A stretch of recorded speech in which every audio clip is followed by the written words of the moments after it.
porque muchos son los tonos de la actualidad. Presentamos Matices.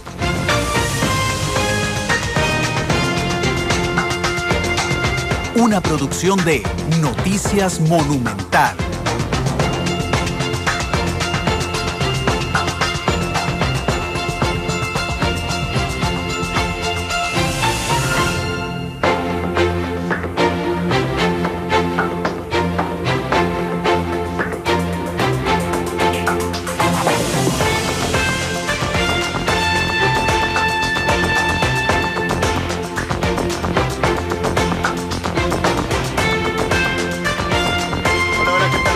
Son las 2:08, bienvenidos a Matices, este programa de Radio Monumental que es una producción de Noticias Monumental y que busca establecer debate, profundidad, análisis de los temas que se vuelven noticia en Costa Rica y en el mundo. Esta semana ha sido una semana bastante intensa con temas muy interesantes. Isel Martínez, nuestra productora. ¿Qué tal? Buenas tardes, Isel. Buenas tardes, Randall, y buenas tardes a toda la gente que nos sigue a esta hora. Y en definitiva, esos temas intensos también han sido reflejo de Matices en esta semana. Hoy tenemos un programa con un tema que sabemos va a levantar mucha polémica, pero que también para muchos sectores es justo y necesario. Vieras que ayer yo quedé muy sorprendido por el programa de ayer. Ayer analizábamos junto a los representantes del Estado de la Nación el barómetro. Y el barómetro de alguna forma es una fotografía que desnuda a los costarricenses y nos dice, hey, pongan atención, ustedes son intolerantes políticos, respetan la institucionalidad del Estado, pero no respetan a los otros y las ideas de los otros en temas políticos. Es súper interesante y el tema de hoy también va a ser muy denso y muy interesante porque es una situación a la que hay que enfrentar de una vez, porque si no se nos va a salir de las manos. Ahorita les vamos a contar cuál es el tema de fondo. Antes les vamos a contar las informaciones más importantes de las últimas horas. Una de esas tiene que ver con la comparecencia de don Rosendo Pujol ayer en la Asamblea Legislativa. Yo les voy a decir, yo ayer escuché casi toda la comparecencia de don Rosendo. Yo no me acuerdo nunca un ministro diciendo no sin comentarios a una pregunta de un diputado. Digamos, el orden natural de las cosas es que los diputados es el primer poder de la República, los ministros son interpelados. Podría decir, no me puedo referir a esto porque hay una causa pendiente o algo por el estilo. Pero la respuesta esa de sin comentarios era impresionante, don Rosendo, ayer en la Asamblea Legislativa. Sí, y también algunas imprecisiones en datos que fueron, ¿qué hizo? Sí, que fueron presa de críticas de los diputados, hubo diputados que fueron muy fuertes con don Rosendo Pujol, y eso también reflejó la nota que traíamos ahora en la primera emisión de Noticias Monumental, donde algunos jefes de fracción criticaban precisamente eso y también las fallas en el sistema que impiden que se solucionen los temas de vivienda en el país, que es algo inminente. ¿Cómo usted le va a pedir a un diputado de oposición que no sea duro con un ministro con las respuestas de don Rosendo ayer? Sí, digamos, claro. Para eso son diputados opositores. Yo creo que esto trae cola. Estoy seguro que esto trae alguna cola, porque creo que ayer la interpelación, generó una disminución en la credibilidad de don Rosendo Pujol como ministro de Vivienda. Esto lo digo en Matices, no en Noticiero. Lo digo en Matices porque esta es una clara posición, digamos, editorial, de que ayer el impacto, digamos, que estuvo un ministro que no sabía los datos, que no los tenía a mano, que se enojaba fácilmente, o se reía, o se enojaba, era una cosa un poco complicada de cubrir. Esto aunado, por supuesto, a esa respuesta que a mí me dejó frío de sin comentarios. Esa respuesta fue impresionante. Esa no es la naturaleza del debate. No, y ahí es el fondo. Muchos de los diputados, por cierto, eran de oposición, pero con fuertes argumentos, dijeron que la posición de don Rosendo en muchas ocasiones no era compatible con la solución que se debería dar a problemas de vivienda del país, y fueron parte de las impresiones que de una forma muy crítica dijeron parte de los diputados. Sí, yo salí muy preocupado. Bueno, salí yo no estaba ahí. Yo terminé muy preocupado de la comparecencia. Viendo muy preocupado. Sí, de la comparecencia de don Rosendo Pujol. Esa es una de las informaciones más importantes de las últimas horas. La otra importante, bueno, hay varias importantes, pero hay una en particular. La NEP está reclamándole al gobierno el tema de las vacaciones en Semana Santa. En el fondo yo creo que existe un acuerdo de que hay que trabajar para el país. Lo que pasa es que me parece que el gobierno falló en el timing. Es decir, no les avisó a los empresarios turísticos desde antes, les avisa 2 semanas antes de la Semana Santa, de que van a hacer un cambio que en los últimos años ha sido sostenido. De ahí les echa a perder la semana, digamos. Sí. Aquí no es el fondo, sino es el timing, digamos, tal vez de la decisión, lo que podría afectar. Ha brincado la Cámara de Hoteleros también y la Cámara de Turismo. Y no sé si te queda algo nacional. No, nacional principalmente era la crítica a eso. Conavia adjudicó a una empresa ya las 2 estaciones de pesaje. Se tienen que esperar 10 días para que se plantee algún tipo de apelación, y de lo contrario quedarían firme. Hay que ver qué pasa, y recordemos que ya se han puesto en marcha 4 de las 11 que se espera que se van a hacer a corto plazo, nos decía hoy don Carlos Miranda del Conavia. Y en el campo internacional, lo del Estado Islámico es increíble. En 2 días el Estado Islámico ha generado 2 ataques terroristas diferentes, uno en Túnez y otro en Yemen. Sí. El de Túnez dejó 21 personas fallecidas y el de Yemen más de 120. Y yo aquí quiero llamar la atención sobre un tema. Los fallecidos en su mayoría son musulmanes, del Estado Islámico, que es musulmán. La diferencia fundamental es que la Sharia, digamos que es como la ley religiosa, digamos, aplicada a lo civil, el Estado Islámico lo ve en su más absoluta pureza, así, en su más absoluta pureza. Y entonces cualquiera que piense diferente, muy inclusive ortodoxos dentro del mundo islámico, sí, pero digamos, no solo con los occidentales, sino inclusive dentro del mundo islámico, es un traidor. Nosotros y los otros. Nosotros. Exactamente, son ellos y todos los demás son traidores, y eso es lo que está pasando precisamente en Yemen y en Túnez, pero bueno, es acá, vamos al tema de fondo. Sí, un tema que hay que darle seguimiento también, que incluso ya habíamos analizado anteriormente en Matices, del caso de ISIS, y que también merece más análisis porque de ese tiempo acá ha implicado muchos acontecimientos. Ahora tiene un brazo en África, sí. Boko Haram. Sí. Bueno, vamos al tema de fondo con un invitado hoy que no solo puede hablar del tema de fondo, en realidad creo que puede hablar de la mayoría de los temas que hemos tocado nosotros hoy. En la entrada, doña Sandra Pisk, diputada de Liberación Nacional, ex ministra de Trabajo. Doña Sandra, ¿qué tal? Muy buenas tardes. Buenas tardes, muchísimas gracias por la oportunidad que me brindan de estar aquí. Ahí nada más, si nos puede acercar un poquito el micrófono a usted. Exactamente. Bueno, antes de tocar el tema de fondo, que es las remuneraciones o los pluses salariales a los empleados públicos, que es el proyecto que usted recién presenta, quería preguntarle ayer, es que no iba a perder la oportunidad, don Rosendo Pujol, doña Sandra. Mire, fue muy dramática la comparecencia de don Rosendo, porque como usted bien señalaba, don Rosendo se altera con muchísima facilidad. Y ayer él no contaba con gran parte de la información que se le pidió. Ciertamente no todos los números los puede uno manejar cuando es ministro, y yo he estado en comparecencias siendo ministro y siendo defensor de los habitantes, pero uno tiene que tener claridad sobre lo que está haciendo, cómo lo está haciendo, a dónde ha ido a visitar. Era muy dramático cuando se le preguntaba a qué lugares había ido, con cuáles organizaciones se había reunido.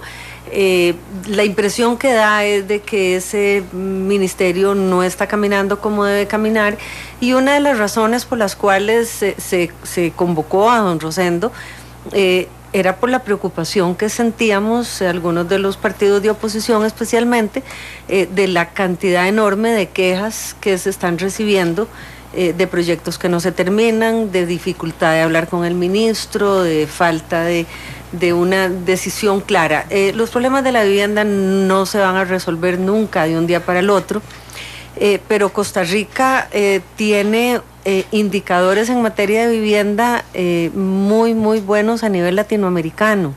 Y a pesar de que uno sabe que hay muchos problemas todavía pendientes, pues lo que uno pretendería es que no echemos para atrás y que más bien vayamos solucionando estos problemas. A nosotros también nos dejó sumamente preocupados la comparecencia de don Rosendo. De alguna manera sentía uno que si no hubiera estado ahí la viceministra pasándole papelitos, el señor ministro no hubiera podido del todo satisfacer las preguntas. Y y hubo algunas preguntas que se generaron en cosas que él dijo. Cuando don Rosendo llegó, dijo que había gato encerrado, de que había muchas irregularidades, en fin, se expresó dando la sensación de que había cosas que no estaban correctas. Me imagino que hay muchas cosas que no marchaban bien, eso siempre sucede, aunque el gobierno entrante sea del mismo signo ideológico que el anterior. Pero sí se dio en ese ministerio como la impresión de que las cosas eran... se estaban manejando con altos grados de ineficiencia, por no decir de corrupción. Usted tiene esa impresión. Yo lo decía ahora, creo que el tema no se acaba aquí. Yo con eso no quise decir, por ejemplo, que iba a salir Rosendo Pujol, pero a lo que me refiero es que podría venir un voto de censura inclusive de la Asamblea Legislativa. ¿Usted cree que el tema se quedó aquí, ya todos nos quedamos preocupados, o más bien alimentó la preocupación, la interpelación de ayer? Nosotros no hemos tomado ninguna decisión. Obviamente anoche salimos de ahí a las 9 de la noche, hoy no hay sesión. Creo que el lunes este será un tema de análisis, pero más que un voto de censura, me parece que lo que habrá es una gran insistencia por tener información y por procurar ayudar a satisfacer los problemas que hay. La verdad es que la fracción de Liberación Nacional, más que críticas o votos de censura, lo que ha hecho durante los 10 meses que tenemos es tratar de ser una oposición muy responsable y muy proactiva. Hemos aprobado proyectos muy importantes y la verdad es que vamos a ver el lunes qué es lo que le conviene al país. Esa es la posición que nosotros mantenemos. Bueno, vamos a hacer una pausa, 2:19, volvemos al tema de fondo. Doña Sandra presentó un proyecto de ley muy interesante. Primero demuestra cómo está la situación en el empleo público en este instante. Los empleados públicos tienen un montón de pluses, la mayoría están justificados. Sin embargo, la libertad con la que se maneja de institución a institución es increíble. Sí. Mientras que la dedicación exclusiva en la caja representa entre un 35 y un 55%, en Habdeba es solo el 55%, en el sector financiero es diferente. Vamos a ver una de las diferencias que a mí más me llamó la atención. Las cesantías es increíble, 8 años en el AIA, que es lo mismo que nos reconocen en el sector privado, 20 en la caja, 24 en Recope. Entonces, doña Sandra intenta con este proyecto ordenar, es decir, bueno, no, vamos a ordenar este tema de los pluses salariales, así es que vamos a la pausa y regresamos con un tema que va a generar muchísima polémica. 2:20, gracias por estar con nosotros en Matices.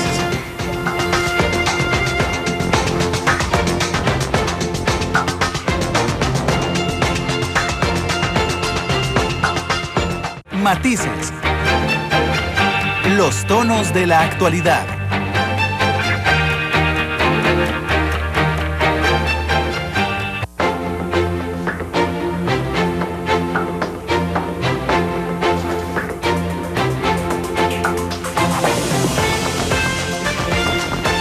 De la tarde con 23 minutos, estamos en Matices con la diputada, ex defensora de los habitantes, ex ministra de Trabajo, doña Sandra Pisk, quien les decía ha presentado un proyecto de ley para ordenar el tema de los pluses salariales en el sector público. Como tenemos un buen chance para comentar, doña Sandra le pedía que si podemos hacer un estado de situación.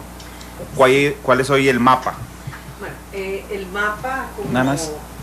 El botón, exactamente. El mapa, como ustedes pueden apreciar y la gente puede apreciar porque ya es público este proyecto, viene con un diagnóstico que se hizo incluso durante la administración pasada y que tardamos casi un año en hacerlo, recopilando convenciones colectivas, reglamentos, leyes que hacen que en el sector público haya una altísima diferenciación entre instituciones.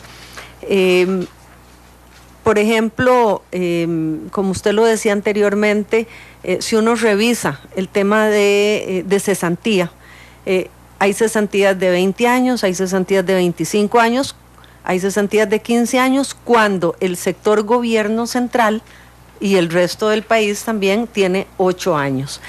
En materia de anualidades, pasa lo mismo. La mayor parte de las instituciones del sector gobierno central tienen una anualidad que va entre 1.9% y 2.4%. Sin embargo, la Universidad de Costa Rica, el INS, creo que Recope también, tienen anualidades que van entre el 5 y el 7%.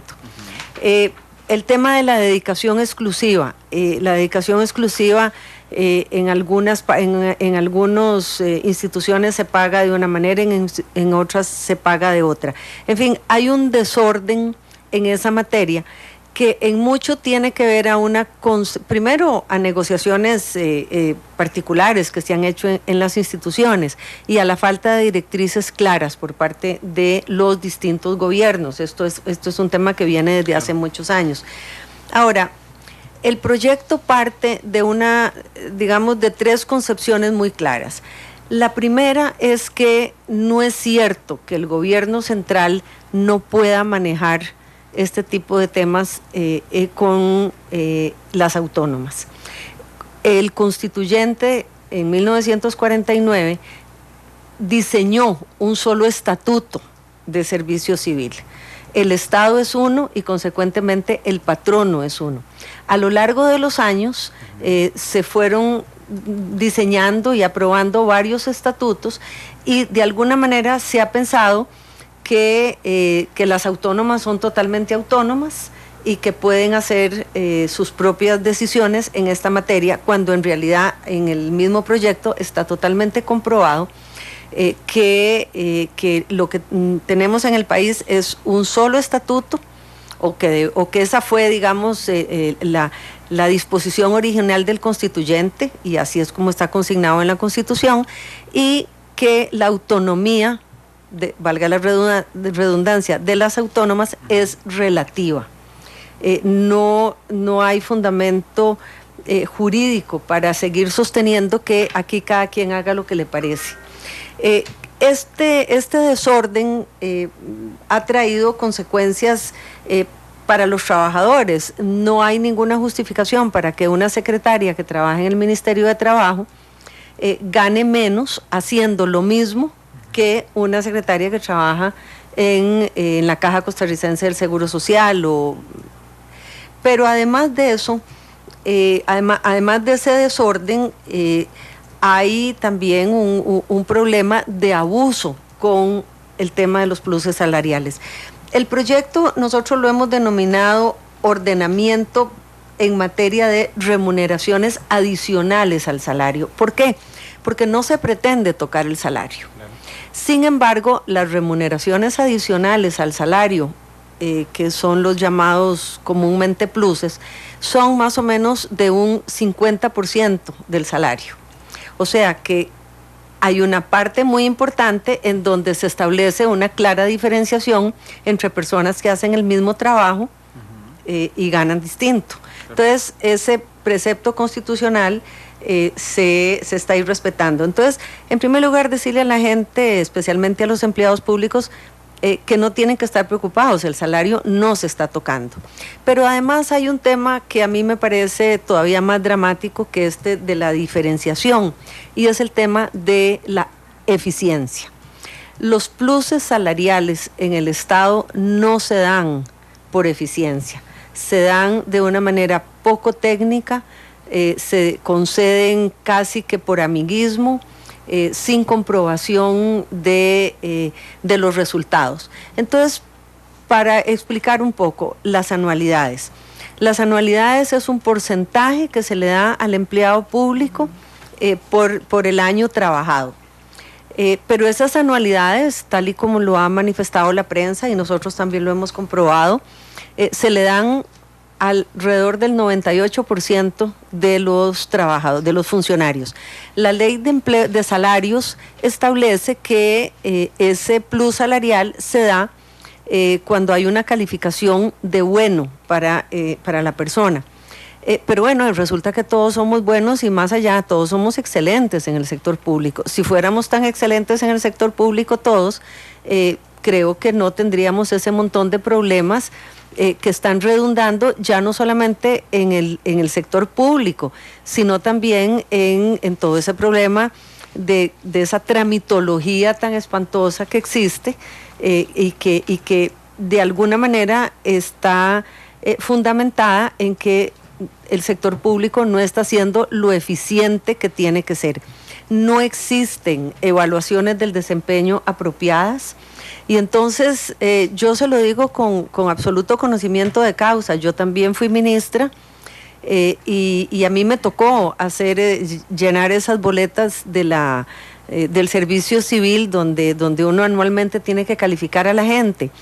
Y usualmente lo que se hace es que el jefe directo califica y eso se le pasa posteriormente al jerarca, pero el jefe directo no quiere echarse un pleito con sus subalternos poniendo una calificación que no favorezca al trabajador y entonces se dan prácticamente esas anualidades se dan prácticamente sin evaluación. Pero hay otros pluses salariales, por ejemplo, como es el caso de la disponibilidad. La disponibilidad es un plus salarial que debe tener aquel trabajador o que se le debe pagar a aquel trabajador cuya institución requiere de su disponibilidad. Pero encontramos con que hay instituciones en donde primero aparentemente no necesitarían disponibilidad, pero además no siempre todos los departamentos de una institución requieren disponibilidad. Uno pensaría, por ejemplo, en la caja se requiere disponibilidad para el personal de salud, relacionado con salud, pero no con el personal administrativo en su totalidad. Doña Sandra, pero también tiene que ver con el porcentaje, porque hoy cuando analizaba el diagnóstico, que me generó dos cosas. Una me asustó y la otra me hizo mandar el currículum a Habdeba, con toda sinceridad, porque es increíble. Porque le iba a tocar el caso de Habdeba. Vea, por disponibilidad en el AIA se paga entre un 10 y un 25%. Eso bajo la lógica argumentativa me parece a mí que un 10% digamos, por lo menos lo voy a molestar una de cada 10 meses para que usted tenga que ir a algo de disponibilidad. En Habdeba le pagan el 40% del salario en disponibilidad. Es como si prácticamente lo llamaran cada 3 días a hacer algo fuera de su horario, ¿verdad? Entonces, inclusive, el monto es desproporcional. Si le parece, vayamos por partes en el proyecto. Primero, es la primera pregunta que uno se hace. Bueno, ¿a quién metemos en este ordenamiento? Usted está incluyendo a todos los funcionarios públicos del Poder Ejecutivo, de la Asamblea, del Poder Judicial, del Tribunal, bueno, a todos. Los que quedan fuera serían solo los bancos del Estado, el ICE y el INS. Sí, esas 3 instituciones quedan afuera porque son instituciones que están en competencia. Y entonces no consideramos nosotros que pueden tener el mismo esquema o el mismo sistema salarial que el resto de las instituciones. Si una institución está en competencia, es entendible que haya otros mecanismos para establecer los salarios. Por eso es que esas 3 se dejan por fuera. Ahora, de las que nosotros incluimos son todas bajo ese principio de que la autonomía no es absoluta, de que en materia de gobierno los salarios son parte de lo que se llama gobierno en las instituciones y las autónomas son totalmente autónomas en sus decisiones funcionales. La Caja es totalmente autónoma en sus decisiones sobre los hospitales, sobre la medicina, etcétera. Lo mismo Recope sobre su función, pero sobre el sistema salarial o sobre el sistema de conducción administrativa no tienen por qué ser totalmente autónomas, y eso es uno de los grandes pilares de esta reforma, es el hecho de que tenemos que meternos todos dentro de un mismo ordenamiento. Puede ser y debe ser que las evaluaciones de desempeño sean distintas para una institución y para otra, pero lo cierto es que tiene que haber evaluaciones de desempeño. Nosotros, funcionarios públicos, tenemos que decirle al país cuál es nuestro grado de desempeño, y si nuestro grado de desempeño no es como corresponde, pues no nos mereceremos la anualidad, ni se nos tendrá por qué pagar la disponibilidad o la dedicación exclusiva.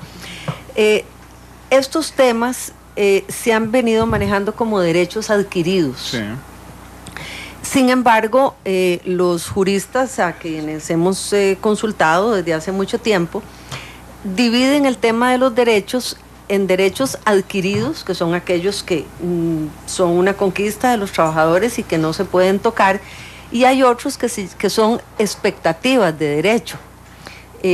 Bueno, la anualidad es una expectativa de derecho, la disponibilidad es un contrato anual que debería estar siendo revisado, lo mismo la dedicación exclusiva y otros tantos que tienen que ver con este tipo de pluses salariales. Así es que, para decirle que los derechos adquiridos no se tocan, pero la cesantía, por ejemplo, la cesantía no es un derecho adquirido, la cesantía es una expectativa de derecho, no ha entrado a su bolsillo. Entonces, ¿qué es lo que dice el proyecto? El proyecto lo que dice es cesantía de 8 años para todos. Igual que en gobierno central, todo el mundo tiene cesantía de 8 años. Y el sector privado, ni hablar. Ahora, si a la entrada en vigencia de esta ley, un trabajador tiene 15 años de estar trabajando en la institución, se le van a respetar esos 15 años. Sí, pero ahí se detiene el conteo de la Pero ahí cesantía. se detiene, exactamente. Sí se le va a respetar el tiempo trabajado. Pero mire, si usted hace una revisión aquí del tema de la cesantía, realmente es impresionante. Y otro de los que no van a entrar en este proyecto, se me olvidaba decirlo, son las universidades, porque el grado de autonomía que tienen las universidades es un grado mucho más fuerte, y entonces por recomendación de los abogados no se incluyen aquí a las universidades. Sin embargo, decidimos hacer un cuadro sobre las universidades, porque realmente se pregunta uno, si usted ve ahí en el cuadro que se refiere a la Universidad de Costa Rica, la cantidad de pluses salariales adicionales a estos 3 o 4 que son comunes para todo el mundo, que tienen los profesores universitarios, son realmente muy altos. Y uno se preguntaría si las universidades no tienen que hacer también un esfuerzo por ajustarse a las posibilidades del país. Vea que, por ejemplo, para ponerle un ejemplo, la dedicación exclusiva es un 30% adicional, pero además hay una cosa que se llama escala de remuneraciones varias para el personal académico. Y dice, el salario para el personal académico consiste en el monto por concepto de salario base más un porcentaje adicional según la condición académica, porcentaje otorgado que oscila entre un 15 y un 80%. ¿80%? Sí, señor. Y ahí están los números. Esto no es nada inventado, están las fuentes. Y yo, como le digo, este proyecto no toca a las universidades porque no se puede, pero sí queremos poner sobre el tapete este tema porque cada año cuando se discute el FES, uno se pregunta, bueno, ¿cómo se estarán manejando esos recursos también? Son muchos, por cierto, es 1.34% del PIB. Que es sí, y esto... habrá quien diga que se está atentando contra la educación. Al contrario, lo que estamos es procurando que las cosas funcionen como deben funcionar, y que lo mismo el Poder Judicial, hay beneficios para los trabajadores del Poder Judicial también que uno pues no se explica cómo es decir, no es que no se explica, entiende uno porque es que el Estado vive sin plata y por qué es que los costarricenses cada rato se les piden impuestos. Uno de los temas que le hemos dicho al gobierno es, bueno, reduzcan gastos antes de pedir más impuestos. Y alguna gente me ha preguntado por qué es que esto no se presentó en el gobierno pasado. Ajá. Y yo le voy a ser muy franca, hubo grandes discusiones porque este documento en donde viene el estado de situación fue presentado durante la administración pasada. Bueno, la oposición de los partidos de oposición en ese momento, particularmente del PAC, fue tan férrea y se nos amenazó tanto con ponernos a los sindicatos en la calle. El Frente Amplio se opuso, los sindicatos amenazaron con que ni siquiera se podía discutir esto. Nosotros lo estamos presentando como oposición en este momento, diciéndole al gobierno, les ayudamos para que esto pueda pasar, porque esto es una necesidad. El mismo gobierno ha reconocido que esto hay que hacerlo. Lo que es difícil de entender es por qué es un partido de oposición el que lo está poniendo sobre la mesa y no el mismo gobierno. Bueno, ahí podría operar la misma lógica de la administración pasada. Es relativamente más fácil, doña Sandra, presentar el proyecto desde la oposición que de gobierno, ¿no le parece? No, ¿Por qué? no, porque en este momento porque ustedes no les van a barriar a la cancha por eso. El partido de oposición, el más grande partido de oposición, está diciendo nosotros ayudamos a que esto pase. Esto es un proyecto típicamente de gobierno. Esto es un proyecto típicamente de quien está gobernando y necesita racionalizar su aparato estatal. Entonces es un proyecto que ninguna oposición había querido comprarse el pleito de decir nosotros apoyamos. Bueno, nosotros lo estamos poniendo sobre el tapete y le estamos diciendo al gobierno, nos comprometemos a apoyar o algo similar para poner ese ordenamiento que el Estado requiere. Llama mucho la atención el tema de las anualidades, ¿verdad? Llama mucho la atención el tema de las anualidades. Usted ya bien está diciendo que el 98% de la gente las recibe, 98% de empleados no son eficientes, evidentemente. Y no es porque no haya una ley, es porque no se está aplicando simplemente. ¿Qué mecanismos insertaría esta legislación para que en serio sí se aplique? Bueno, la ley de salarios establece que la calificación tiene que ser de bueno, pero no dice cómo se llega a ese bueno. Entonces, lo que nosotros estamos diciendo es que esa calificación se tiene que dar a través de una evaluación, una comprobación de resultados que tiene que ser elaborada. Durante la administración pasada nosotros hicimos el mecanismo, el cuadro para hacer esa evaluación, lo hizo el Ministerio de Planificación, pero eso no se puede incluir en una ley. Está hecho, pero eso no se puede incluir en una ley porque evidentemente tiene que ser algo mucho más flexible. Mecanismos de evaluación es a lo que quería decir. Ahora, los mecanismos de evaluación posiblemente tendrán que ser distintos de acuerdo con el tipo de institución, y por eso es que en este proyecto lo que nosotros estamos es creando una comisión técnica. No es un nuevo aparato, no, para nada es un nuevo aparato, pero sí es una comisión técnica que tendrá que justificar la forma en que se está trabajando, valorar esas pruebas de evaluación, aprobar si hay nuevas concesiones o nuevos pluses salariales, y tendrán que pasar por ella los nuevos pluses salariales. Porque aquí hay un tema muy interesante. La gente critica mucho las convenciones colectivas, pero hay cosas que son todavía peores, y porque las convenciones colectivas son públicas y además, como duran tanto las negociaciones, están expuestos, la gente puede saber qué está pasando, pero hay muchas de estas cosas que se resuelven por reglamento. Una junta directiva por reglamento la resuelve de un día para otro, y nadie se dio cuenta.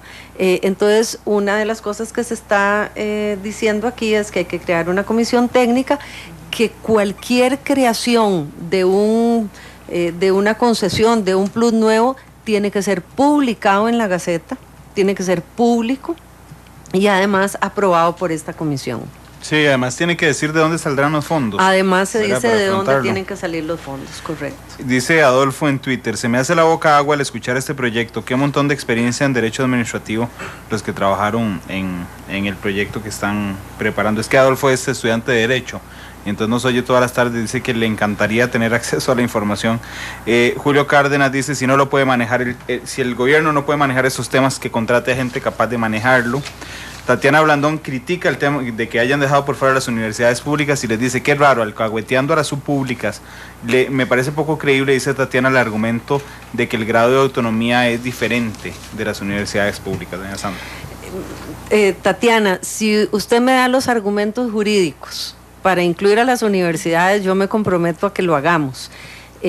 Hicimos todo tipo de consultas a constitucionalistas y nos dijeron que el grado de autonomía de las universidades es distinto, es más fuerte, pero bueno, justamente como yo le decía, dejamos aquí expuesta cuál es la situación, porque yo creo que esto va a generar discusiones importantes y ojalá sea así, porque aquí habrá muchas cosas que se pueden mejorar, habrá cosas que se pueden agregar, que se pueden quitar. Esto no es un instrumento perfecto, evidentemente, pero no había posibilidad de, digamos, desde el punto de vista de quienes nos asesoraron en materia constitucional, de meterlo. Pero también aquí hay un tema interesante y es el que tiene que ver con las convenciones colectivas. Las convenciones colectivas son instrumentos legales que tienen que ser respetados, pero las convenciones colectivas tienen un plazo de vigencia. Lo que pasa es que hay algunas convenciones colectivas que no tienen plazo de vigencia y que se renuevan prácticamente automáticamente, sin que haya posibilidades de renegociación. Entonces, lo que estamos diciendo es que las convenciones colectivas tienen que tener un plazo. Una vez que el jerarca las denuncia, la palabra denunciar a veces confunde. Denunciar una convención colectiva quiere decir tenemos que negociarla nuevamente y una de las partes es la que tiene que hacer esa gestión un mes antes de que se venzan. Sí, el Ministerio de Trabajo. Yo creo que el tema nos queda al dedillo porque hay dos que se vencieron. Bueno, sí, una el 31 de diciembre y la otra el 1 de enero. Estamos hablando de las convenciones colectivas de Recope y de las convenciones colectivas de Habdeba. Los dos jerarcas, tanto a McKinley como doña Sara Salazar, denunciaron ante el Ministerio de Trabajo las convenciones colectivas. Lo que pasa es que aquí hay una trampa, echa la ley, echa la trampa, ¿verdad? Las denuncian los jerarcas y dicen, bueno, hay que renegociar. Y van a renegociar. Durante el tiempo que negocian, sigue vigente la pasada, la que está. Sí, así es. Y voy a ser muy sincero, si yo fuera uno de los beneficiados con la convención colectiva, y simplemente atraso todo lo que pueda. Así es. La negociación para seguir beneficiándome. ¿Qué plantea este proyecto en ese tema? Bueno, es que el proyecto lo que plantea es que hay un plazo. Un plazo de 9 meses para llegar a esa negociación. Si no se alcanza en esos 9 meses, iniciamos negociaciones de cero, nuevas. Por eso, pero si yo soy empleado Habdeba y ya se venció, hoy es 20 de marzo, tengo 3 meses más o menos de que se venció. Seguimos negociando a septiembre. En este momento, como está la ley, usted puede seguir negociando por 3 años. Hasta que quiten al presidente que quiere cambiar la convención y llegue otro que quiere mantenerla. Posiblemente. Pero bajo su argumento en el proyecto de ley, llega septiembre, hay que empezar a negociar una nueva, pero los beneficios que yo tenía quedan suspendidos. Hay beneficios que son lo que los abogados llaman ya son beneficios establecidos, digamos, que son los beneficios que a través de muchos años los trabajadores han conseguido y que son de total justicia. Hay beneficios que la misma Sala Constitucional ha definido como abusivos. Entonces, bueno, nosotros partimos del hecho de que lo que habría que renegociar nuevamente son todas aquellas cláusulas que se consideran abusivas. Es evidente que obviamente esta ley no va a ser retroactiva, ¿verdad? Se va a aplicar para los nuevos empleados. No necesariamente. No necesariamente, no es retroactiva en aquellos derechos, como le decía yo al principio, que son expectativa de derecho. Como la cesantía. Como la cesantía, como la anualidad, como la disponibilidad, como la dedicación exclusiva, como la concesión por ejemplo, hay una cosa que no se incluyó aquí porque eso se puede manejar por la vía del decreto, que es el tema de la capacitación. El Estado paga puntos por cuando una persona presenta más títulos, ¿verdad? Por el grado académico. Por el grado académico, porque ha ido a cursos, y eso se puede arreglar por la vía del decreto, porque también es muy injusto que se le pague a un trabajador una beca para que vaya a estudiar, y que después venga y el Estado le pague no solo la beca, sino después un salario adicional. Eso está muy bien y tiene que ser, porque la gente tiene que irse especializando cuando se trate de cursos que tienen que ver con la institución para la cual se trabaja. Sí. Pero en este momento, si yo llevo un curso de cocina y que no tiene nada que ver con mi función como diputada, también de ahí puedo ir a reclamar que me... Claro. Pero es evidente que aquí sí se va a necesitar andar mucho consenso para este tipo, porque hay muchos sectores que se van a oponer de entrada. Gisela, es que esa pregunta que vos acabas de hacer, yo me la hice también, sí. Porque a mí me parece que una de las novedades que tiene el proyecto es precisamente la que vos decías, que es, a la gente que le está contando la cesantía, sí, lleva 15 años trabajando, sí, entra a regir el proyecto como ley, ahí se le frena, ¿verdad? Esa es una de las novedades. Porque tal vez, doña Sandra, en proyectos que intentaran ser más populistas y menos fuertes, digamos, a la hora de cortar, les hubiera contado a los que ya estaban trabajando para que no les brincara, voy a decírselo en español, para que nadie les brincara el proyecto de ley. Este tiende a ser muy confrontativo. Mire, a mí no me cabe la menor duda de que este es un proyecto sumamente confrontativo y que yo asumo que será objeto de mucha discusión, a lo cual bienvenida. A mí me parece que de eso se trata, pero que efectivamente logremos llegar a algo. Vea que el año pasado, cuando se discutió el presupuesto, la comisión dictaminadora que dirigía el diputado Solís, eliminó del presupuesto la partida que tenía que ver con anualidades, y eso era, digamos, eso evidentemente no era aceptable, porque esa no es la manera de hacerlo. Pero acuérdese que eso fue aceptado por muchos sectores.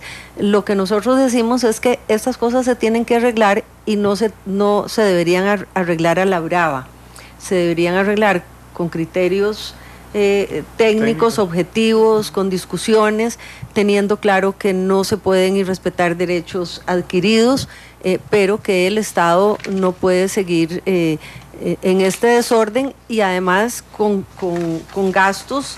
Este proyecto no solamente ordena ese montón de inequidades y ese montón de abusos, sino que también permitirá que haya una reducción de gastos de operación del Estado. Sí, porque ese era uno de los temas que varias veces hemos planteado aquí en Matices, y que han dicho los analistas. Aunque a un empleado no se le suba el salario, todos estos pluses que a veces no se dan de la forma adecuada, hace que incrementen. Bueno, es que los pluses, nosotros llamamos al ordenamiento de retribuciones adicionales, y vea lo que nosotros entendemos, para que también los trabajadores estén tranquilos por ese lado. Se entiende por retribuciones adicionales al salario lo que implique una erogación monetaria y no en especie. Hay muchas instituciones que le pagan a los trabajadores el uniforme, los comedores. Bueno, eso no son los pluses salariales. También. Eso no son los pluses salariales. Entonces, bueno, cuando nosotros hicimos este proyecto, había gente que decía, no, a cuenta de que hay que pagar ese montón de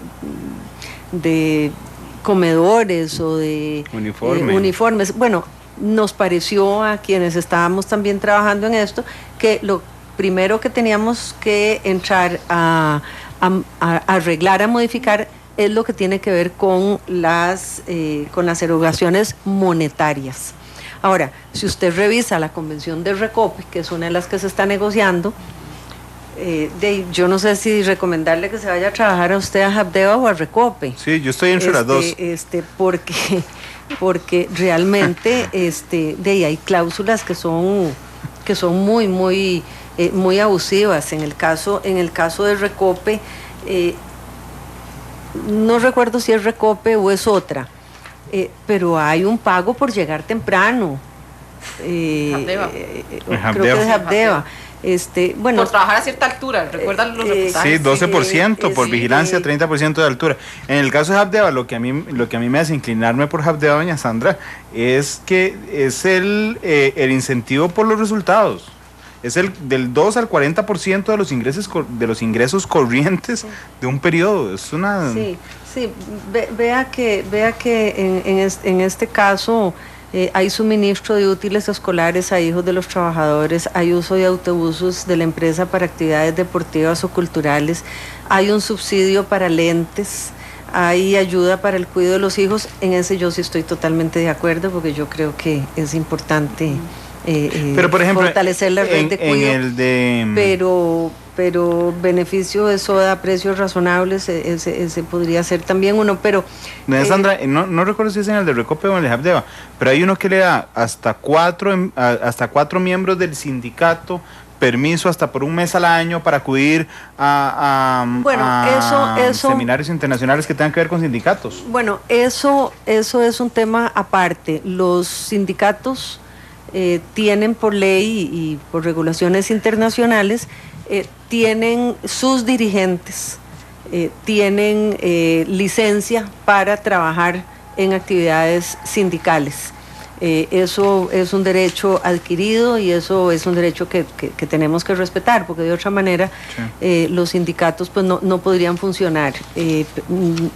En donde ha habido una gran polémica, y hubo una gran polémica durante la administración pasada, es cuando hay congresos. Exactamente. Y el tema de los congresos, recuerdo que hubo una gran discusión con el ministro de Educación en ese momento y conmigo, porque nosotros decíamos, perfecto, los 3 días para el congreso, pero díganos quién fue al congreso y quién se fue para la playa. Porque también pasaba mucho. Entonces, pero esos son derechos adquiridos que los sindicatos tienen y que tienen que ser respetados. Doña Sandra, ¿usted me puede ayudar a entender la diferencia entre la dedicación exclusiva y la prohibición? Es que yo entiendo, por dedicación exclusiva, Randall Rivera, no sé, le pagan, pongamos el ejemplo, dedicación exclusiva, yo solo puedo trabajar aquí de periodista. Y prohibición significa que no puedo trabajar en otro lado como periodista. Claro, a mí me caen en la misma. Pero son dos, o sea, si usted tiene prohibición, no debería tener dedicación exclusiva. A eso quería llegar.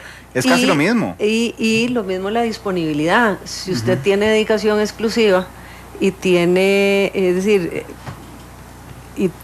y se le está pagando por eso, también se le paga también por disponibilidad. Bueno, ¿a dónde están los límites?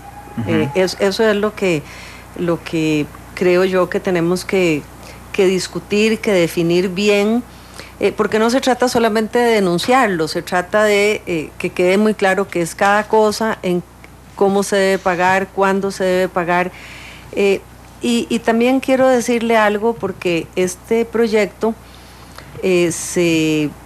casi que se satanizó durante la administración pasada, porque algunos líderes sindicales salieron a decir que este proyecto lo que pretendía era establecer el salario único. Yo personalmente, y en aquel momento la ministra de Planificación, que estuvo muy involucrada, Laura Alfaro y posteriormente Gallardo, discutimos mucho el tema del salario único y no estábamos de acuerdo con el salario único. Y le voy a decir por qué. Yo sí creo que al trabajador, al funcionario eficiente, hay que premiarlo, hay que pagarle, y al que no lo es, pues no. Ahí lo que habrá que solucionar es ver cómo se hace para que aquellos jóvenes que entran sin anualidades y sin ningún tipo de plus, se les pueda reconocer un poquito más de salario, porque en este momento, ayer me daban unos números que me dejaron asustada, pero un porcentaje enorme de los trabajadores del sector público pasa los 40 años. Y nosotros necesitamos obviamente atraer gente joven. Yo pensaría que si nosotros lográramos una racionalización de este desorden, podríamos inclusive ofrecer mejores salarios a quienes entran por primera vez a la administración. Porque no me gusta decir esto, pero lo digo todos los días: uno en la administración pública gana por viejo y no por bueno. Sí. Y eso es contrario a la lógica, en donde lo que necesitamos es atraer gente joven que no va a tener anualidades, entonces debería tener un salario un poquito más alto, que solamente se podrá dar si logramos resolver muchas de estas cosas que se están diciendo aquí. Vamos. Sí, porque esto es mucho de lo que se critica y de lo que usted dijo al principio, que también se ve cuando dos personas con un mismo puesto ganan completamente diferente, y tal vez a veces hasta con más responsabilidades donde ganan menos. Así es. Sí. Eso porque depende si está en gobierno central o si está en una institución autónoma que tiene mucha plata. Claro, o que no tiene mucha plata, pero tiene una muy buena convención colectiva. O no tiene una muy buena convención colectiva, pero tiene un reglamento muy interesante. 3:1, vamos a la pausa comercial y regresamos para hablar sobre los cambios que pretende este proyecto. Ahora sí, particulares en dedicación exclusiva, en disponibilidad, en inclusive la modalidad de pago a los servidores públicos. Así es. Vamos a la pausa, regresamos con matices.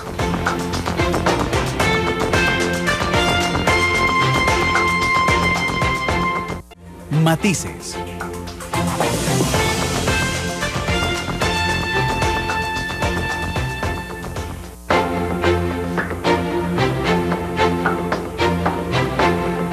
Gracias por estar con nosotros en Matices. Estamos analizando un proyecto de ley que presentó la diputada Sandra Pisk para ordenar la cancha en cuanto a los pluses, a las retribuciones adicionales, dice doña Sandra, pero a los pluses del salario de los funcionarios públicos. Hablemos de la dedicación exclusiva. Usted plantea en el proyecto varias cosas. Uno, que lo ameriten, es decir, que haya un estudio técnico que diga que yo tengo que pagarle a fulano de tal la dedicación exclusiva, que la vigencia sea 1 año y que en ningún caso la dedicación exclusiva es un derecho adquirido, sino que en cualquier momento la institución puede decirle: señor, ya no necesito pagarle dedicación exclusiva. Más o menos es así, es confrontativo, fuerte, pero corta, digamos, un desorden que ustedes han encontrado en dedicación exclusiva. Sí, y tiene toda la lógica. Es que otra vez. Puede ser que 1 año usted necesite eso y al año siguiente la institución ya no lo necesite. Es algo parecido, son contratos anuales. Estos son contratos anuales, no son de por vida. Uno entra ahora a una institución y de una vez le dicen su salario es tanto, más tanto por dedicación exclusiva. Bueno, si se necesita en buena hora, pero si no se necesita.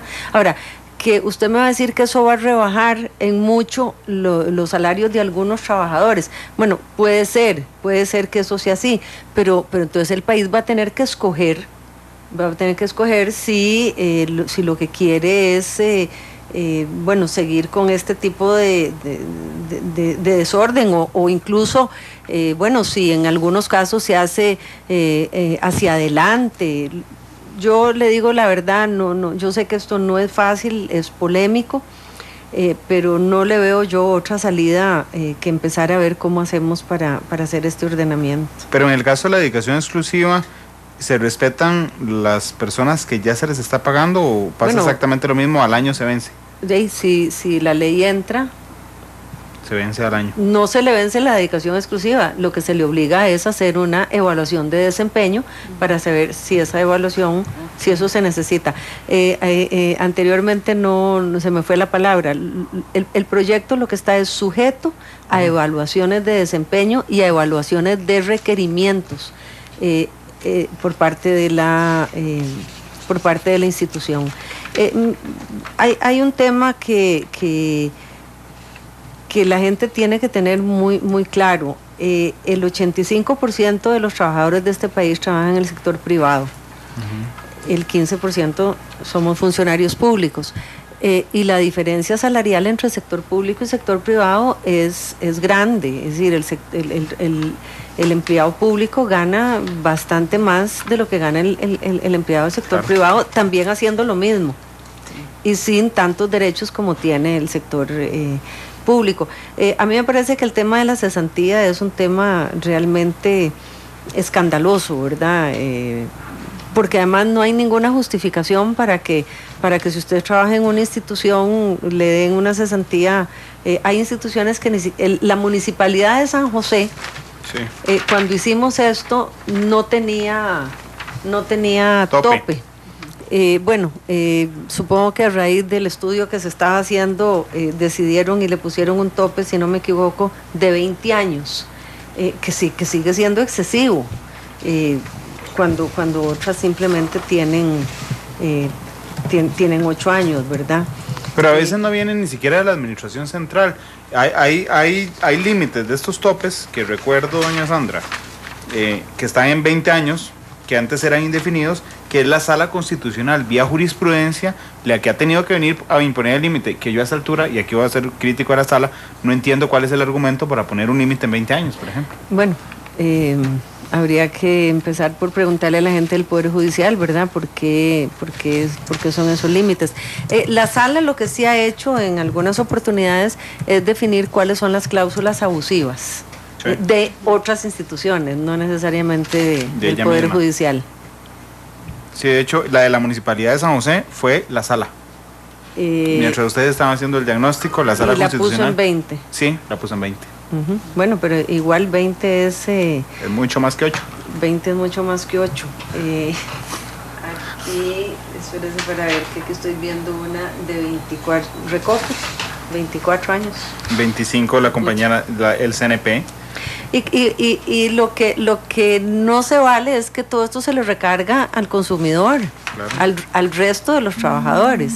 Entonces, bueno, como le digo, yo sé que esto no va a ser visto por muchos funcionarios y especialmente por muchos sindicatos con simpatía. Yo espero poder reunirme con los sindicatos, aceptar algunas modificaciones, pero yo creo que ellos mismos, los líderes sindicales, son conscientes de que de que la cobija ya no da para más. Ahora, hay gente que dice que por qué se está maltratando al sector público y no se establecen impuestos como debería ser, especialmente para las personas con mayores recursos en este país. Cuando nosotros durante la administración Chinchilla presentamos este proyecto, lo presentamos casi que en paralelo con la reforma tributaria, porque considerábamos que efectivamente había que poner en orden tanto al sector público como al sector privado de grandes empresarios. El paquete tributario, como se le da en llamar, que había presentado la administración Chinchilla, establecía que el 80% de los impuestos iba a ser pagado por el 20% más rico de la sociedad. O sea, era un paquete absolutamente progresivo, en donde se hacía justicia también para para ese desorden impositivo que tenemos en el país, en donde prácticamente se les recargan la mayor parte de los impuestos, son impuestos indirectos que se les recargan a la mayor parte de la gente, lo cual es muy injusto. Pero bueno, este gobierno dijo que no se necesitaban impuestos, que hasta después de 2 años se iban a poner impuestos. Entonces, por eso nosotros pensamos que algunos proyectos como este, así como otros que también quienes los han presentado es el Partido Liberación Nacional en relación con pensiones, tienen que ser aprobados a la brevedad posible. Sí. ¿A quiénes se le aplicaría esta ley y quiénes estarían exentos de esta ley? De esta, únicamente los empleados de las instituciones en competencia y las universidades. Sí. De hecho, en el artículo primero es. Sí, en el artículo primero viene el ámbito de la ley. En el tema de la disponibilidad tal vez es uno de los artículos más fuertes. Cuando uno revisa el estado de situación en disponibilidad, ahí ya reconoce de 10 a 25, la caja entre 5 y 50, el Recope entre 5 y 15, Jardeva 40%, sí, y el proyecto de doña Sandra dice, en ningún caso podrá sobrepasar el 15% del salario base. Bueno, ya es una medida muy importante. Es que, sí, es que, ¿por qué unos ponen 50, otros ponen... ¿Cuál es el criterio para 15, perdón? Bueno, es que ese es el problema. Todo esto se ha hecho sin criterios. Sí. Vamos a ver, yo podría entender que la disponibilidad de alguien que trabaja, no sé, en el Ministerio de Obras Públicas y Transportes, que tienen que salir a medianoche a arreglar un puente, o la disponibilidad de los bomberos, sea alta. Pero es que hay disponibilidades y disponibilidades. Hay funcionarios de ministerios que no... que tienen disponibilidad y no se requiere, pero además... ¿El INA? ¿El INA? ¿Para qué será que se necesita disponibilidad en el INA? No sé. No tengo idea. No, yo le voy a decir una cosa. La ley o el proyecto de ley que se ha presentado es un proyecto de ley muy, muy elaborado, pero quizá lo más importante de esto es el diagnóstico que se hizo. Porque el país hoy sabe a dónde estamos parados. Sí, porque eso es lo que pasaba con muchas leyes, que se hacían las leyes, pero no se analizaba el contexto sobre el cual se estaban planteando. Exacto. Hay otro tema importante en la ley, y es que se establece que para dar nuevos pluses o nuevas condiciones adicionales, hay que demostrar de dónde se va a coger la plata, ¿verdad? Sí. Porque no se vale que se coja la plata de programas sociales o de programas destinados a procurar mejor vivienda o solucionar problemas de pobreza que se nos estén yendo en salarios. Doña Sandra, podríamos incluir eso en los proyectos de ley en general, ¿verdad? Sí, no solo en los pluses. Que es una de las críticas también que se hacen, ¿verdad? Bueno, no, ya pero no el cómo. una diputada liberacionista, doña Paulina Ramírez, incluyó ya había metido un proyecto de ley apoyado obviamente por toda la fracción para que siempre se diga de dónde tienen que venir los recursos. A mí me llama la atención el capítulo 5. A nosotros nos pagan quincenal, a los diputados mensual, si no me falla la memoria, a los empleados de la caja bisemanal, que es diferente a quincenal, es decir, cada vez que pasan 2 semanas viene un pago. Todos los jueves, si mal no estoy, independientemente si es cada 2 jueves. Cada 2 jueves. Sí. Claro, eso lo que hace es que al final del año se termina con un poco más, 1 o 2 semanas adicionales de salario. Sobre la pausa estamos hablando, que había, no recuerdo si es todos los años, pero hay momentos donde en noviembre, por ejemplo, les llegan 3 quincenas. Claro. Por lo mismo. Claro, pero es que además todo eso repercute en el pago del aguinaldo, por ejemplo. Así es. Y de hecho, ¿usted qué plantea en ese capítulo, doña Sandra? Para decir, tiene se que unifica. Ser unificado, por supuesto. Tiene que ser unificado. Quincenal. Elimina esos brincos. Como se le paga casi a todo el mundo en el sector público y en el sector privado. Ahí me llama la atención porque ahí sí usted dice, lo anterior no afecta derechos adquiridos de los servidores a quienes se les paga su salario semanalmente, en cuanto al monto anual de su remuneración anual.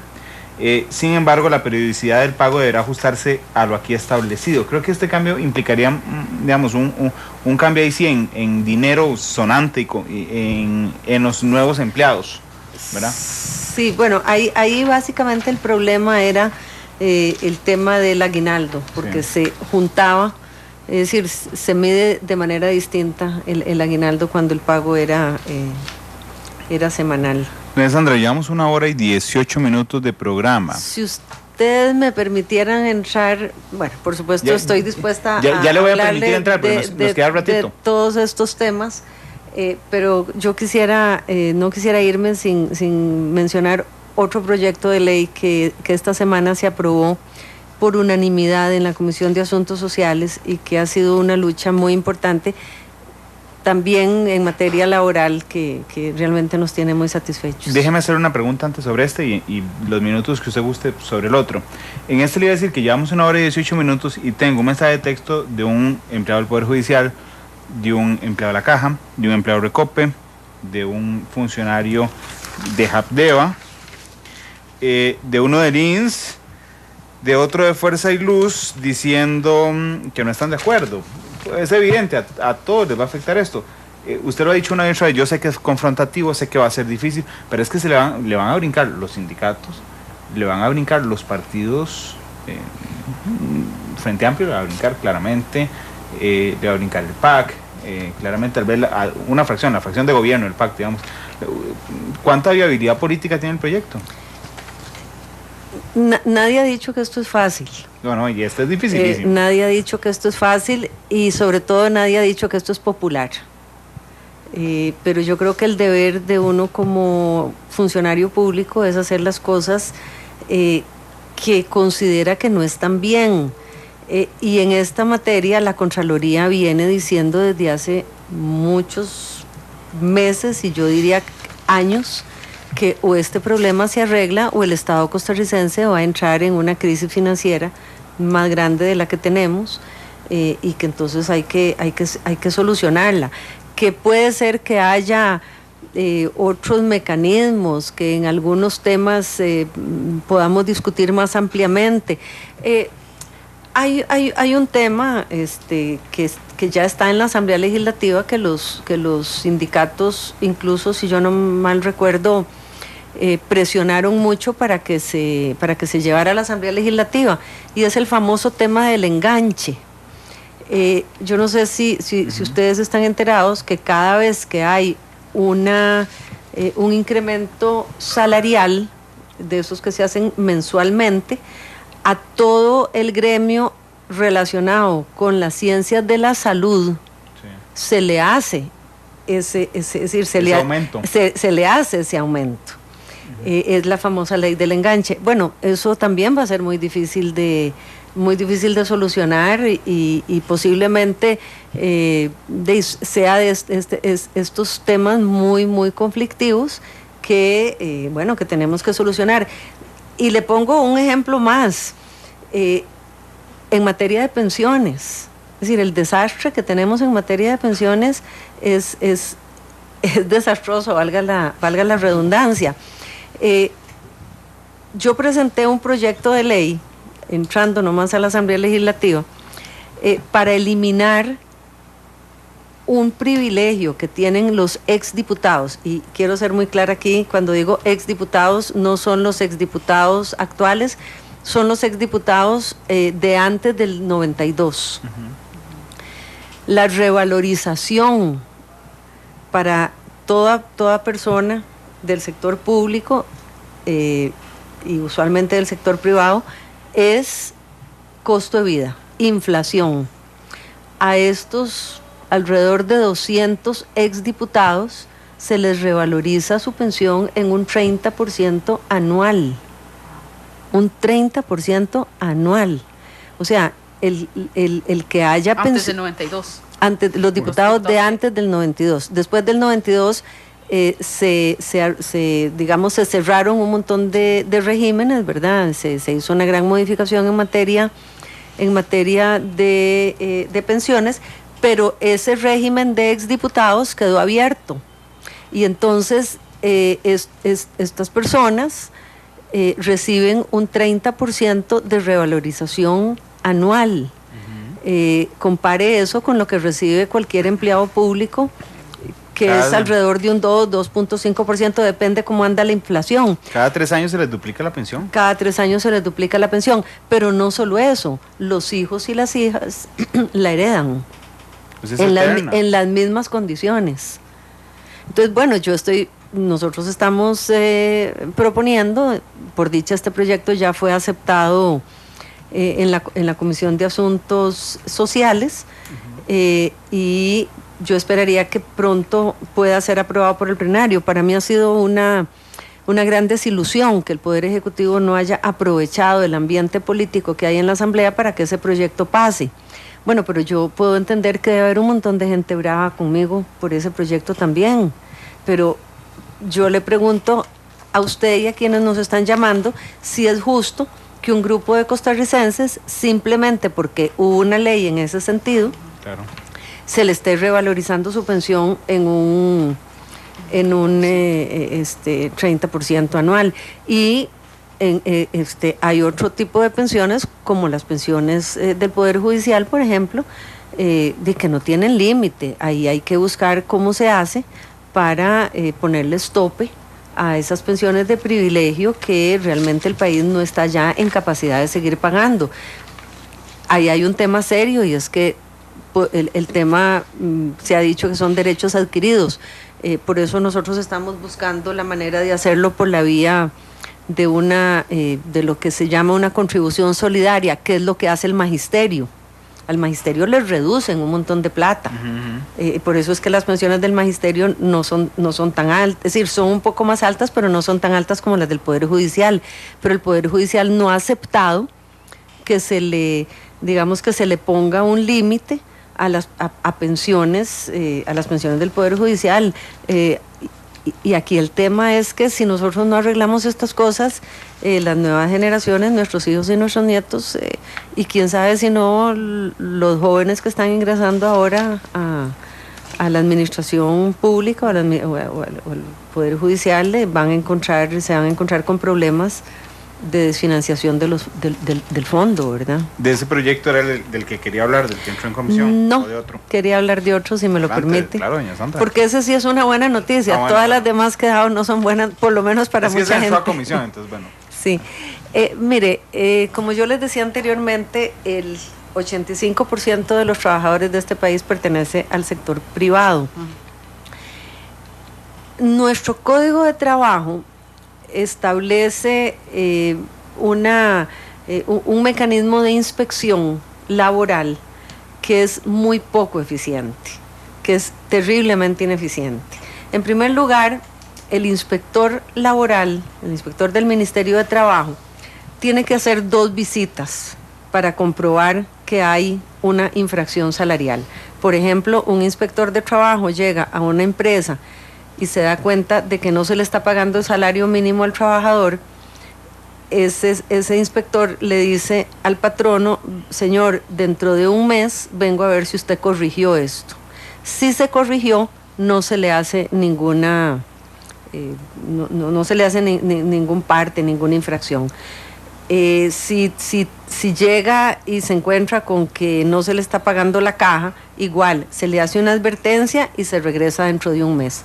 El proyecto lo que está haciendo es diciendo: si se llega una vez y no hay salario mínimo, ahí mismo se le multa. Sí, a usted un tráfico no lo para. La próxima vez que ande sin cinturón no voy a poner una multa. Exactamente. Si usted anda a 160 kilómetros por hora, no le van a decir: la próxima vez vengo a ver si usted está manejando 80. No, se le multa de una vez. Eso, creo yo, va a hacer que muchos de los empresarios que no están cumpliendo con sus obligaciones laborales, pues se den cuenta de que la cosa va a ser mucho más estricta.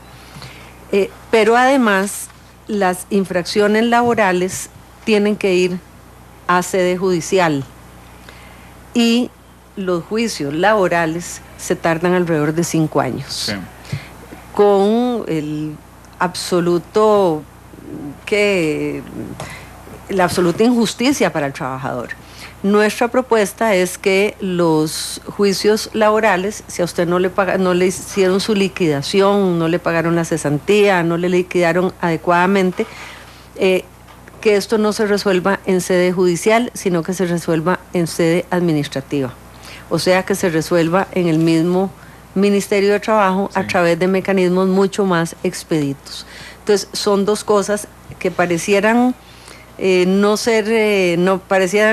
tener mucha, pareciera ser algo muy sencillo, pero desde el punto de vista de los trabajadores del sector privado, esta es una reforma muy importante, porque permitirá primero que haya menos infracción, segundo, que los inspectores del ministerio puedan hacer más visitas, porque ya no van a tener que hacer 2. Y tercero, que esto se resuelva en sede administrativa. Costa Rica y Bolivia son los 2 únicos países que resuelven sus juicios laborales en sede judicial. Los demás los resuelven en sede administrativa. Y volvemos al ejemplo del tráfico, ¿verdad? A usted el tráfico lo multa y tiene que ir a pagar su multa. No tiene que ir a pelearla en sede judicial. Entonces, pero son dos digamos, podría parecer sencillo, tiene razón, pero son de enorme trascendencia. Son de una enorme trascendencia, y yo sé que habrá algunos empresarios que no van a estar muy contentos con esto.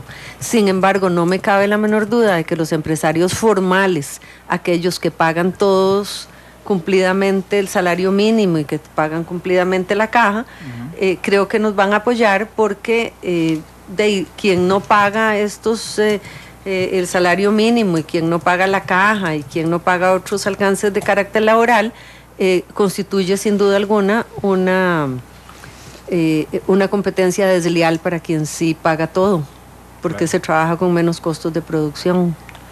Dice un señor que nos llamó a la redacción de noticias que todos los empleados del CNP ganan 55%, a todos, por dedicación exclusiva.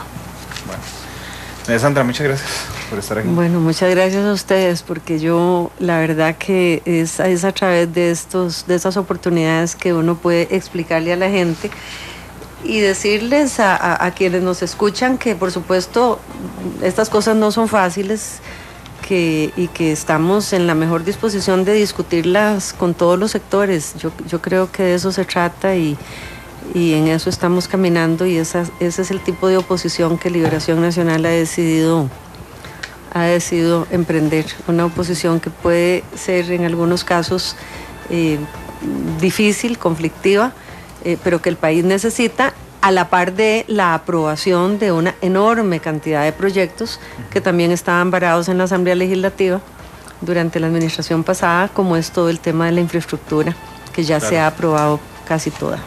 Muchas gracias. Sandra. Gracias, Isel. Buenas tardes. Esta tarde a las 7 de la noche, la tercera emisión de Noticia Monumental, y los invitamos el lunes a Matices. Empezamos una nueva semana con temas interesantísimos. Ya tenemos listo el del lunes, pero hasta el lunes de la mañana les contamos. Son las 3:30. Feliz tarde.